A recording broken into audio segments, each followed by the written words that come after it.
David and Guillaume got back in touch about making Detroit, I wasn't terribly surprised they decided to make it because the fan response was so intense. So it makes sense that they would choose to do that after the enthusiasm.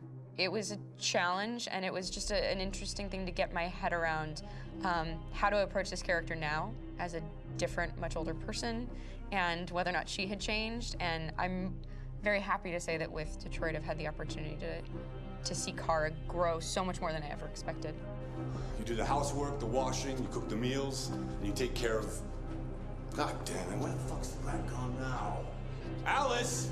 Alice! I mean, she starts out essentially how she does in Kara in a very, not robotic, but, you know, android other way.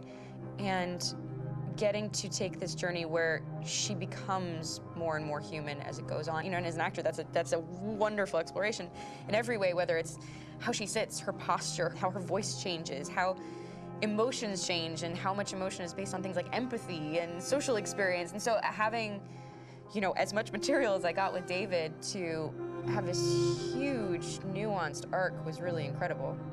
Why couldn't we just be happy? This experience has been quite different than the experiences I've had shooting film or TV or doing theater work. I have 83 dots on my face and a really flattering black wetsuit type thing, and you're jumping around with props, and it's kind of like being a 10-year-old imaginative kid, which is fun. There's 80 cameras around us. It's already lit. So we just shoot and shoot and shoot and shoot and shoot. There's no change of sets, there's no hair and makeup, there's no wardrobe, so we move really fast, and we'll go through about 35 pages in a day. Working in TV or film, we'll probably do 6 pages a day. It's kind of acting boot camp. It's like working out constantly. I mean, you're doing this thing, and then you got to do something that's completely other back to back to back. And so that kind of process of working is very challenging, but it's also very exciting because you just have to keep coming up with new ideas, and your head goes all over the place because you're trying to keep track of basically 4 different storylines for each different response. You shot that girl, for fuck's sake. It was a machine that looked like a girl. Yeah, I know what I should have done. I just told you I couldn't. All right, I'm sorry. The fact that David Cade, he's telling like many stories interwoven from beginning to end is super complicated and super impressive, and I have no idea how he keeps it all in his head. He's not just the writer or the director who's seeing this from the outside eye, he's also thinking about the player walking through this space. You know, only somebody who really, really loves not the work, but like these characters and these stories and cares about doing something meaningful would invest that much in it. And it's always inspiring to work with somebody who cares that much. My experience with motion capture is this one.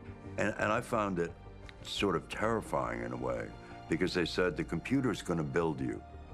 But then as we got into it, I realized all the elements of it were still artistic.